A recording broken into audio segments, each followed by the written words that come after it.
Hi there, Sam Medina again with another penciling tutorial.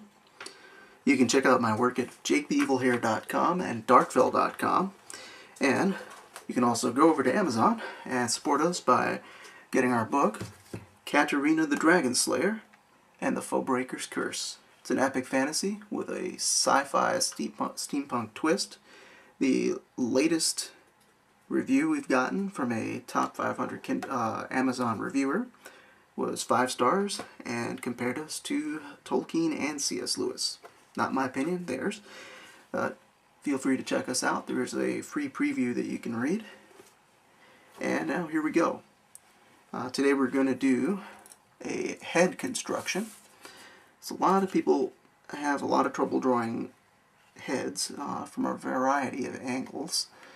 And one of the trickiest angles for a lot of people is a 3/4 view. Just trying to get the zoom right here. And usually what I do is I start off, as you can see here, with a circle. The details are kind of sketched in lightly already, but this is kind of how I do it. Start off with a circle. I figure out where the center line of the face is going to be. In this case, it's about right here. And somewhere around halfway on the circle, I'll give myself a line to indicate where my eyes are going to be. Something like that. And where the eyebrows or similar structures are going to be. And you can pretty much start from there. And there's certain proportions and all that, but this guy's not human, so human proportions don't necessarily work into it, but we're going to have some similarities. He does have a nose, he has eyes, and all that. Once you have these structures in place, usually I'll give myself a rectangle to indicate a jaw, or the chin, and maybe a little square to indicate the cheek over here, and sometimes a triangle or a circle for where I'm going to place the ears, and I'll give myself some indicators of surfaces with other similar shapes, like this little circle here. Then I'll give myself a circle on the forehead just to indicate that it's a flat surface, or a relatively flat surface that's distinct from this surface over here. And having done that, we can get in there and actually start building this face. So we get in there, and since I've indicated where the eyes are, this guy is a Tachmanite. They're somewhat ape-like people, though they are not apes. They're actually highly intelligent. They live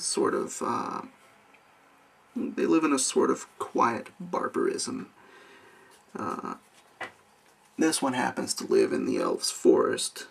He's a bit of a mystery. His name is Batu. If you've been keeping up with Return to Moonshadow on darkville.com, you'll know that he and Gladden have a bit of a history, and he does not consider Gladden to be a friend because some of the things that went down in the past. And so now we've got the eyes, and these guys, I can get a little lazy with the eyes because their eyes are so deep set that all you ever see is shadow. And there is a saying that anyone who's ever gotten close enough to a Tachmanite to see what color his eyes were didn't live to tell about it. Tachmanites are very fierce. They usually don't use weapons because they don't really feel that they need them. It is rumored that their claws can penetrate even to some extent steel armor. And they are said to be worth 10 men in a battlefield. Now we're giving him a bit of a cheekbone here. He has very tough, very hard cheekbones. And sometimes when I'm penciling, I'll kind of indicate where shadows are going to go. Sometimes I'll do it with a line. There's a lot you can do with just a simple line, like let's say right here.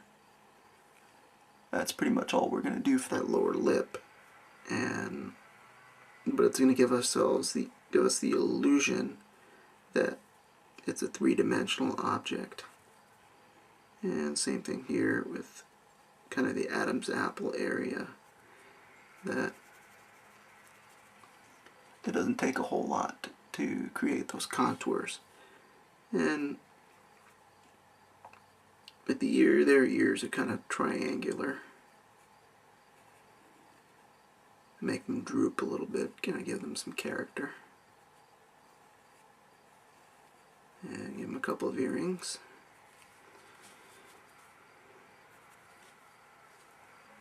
And we have his head so far. I'm going to give him this particular Tackmanite. They usually have very long hair. This one, he's got a mohawk. He's a bit of a fancy boy, I guess you could say. And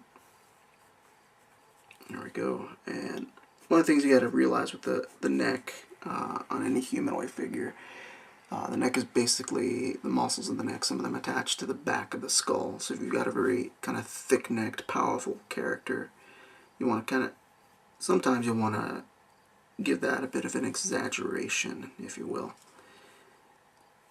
to kind of emphasize the kind of the bull neck look. And just kind of indicate this other trapezius muscle.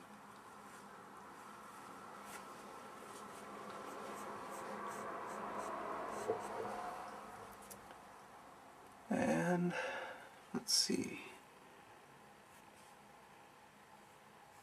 can also do a little shadow under the nose.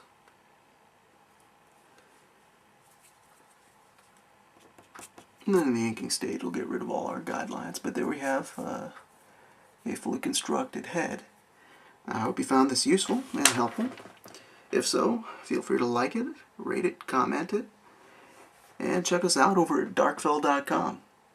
And you can support these videos and our webcomics by going over to amazon.com and checking out Katarina the Dragon Slayer and the Fullbreaker's Curse. Thanks for watching. Have a good rest of the day.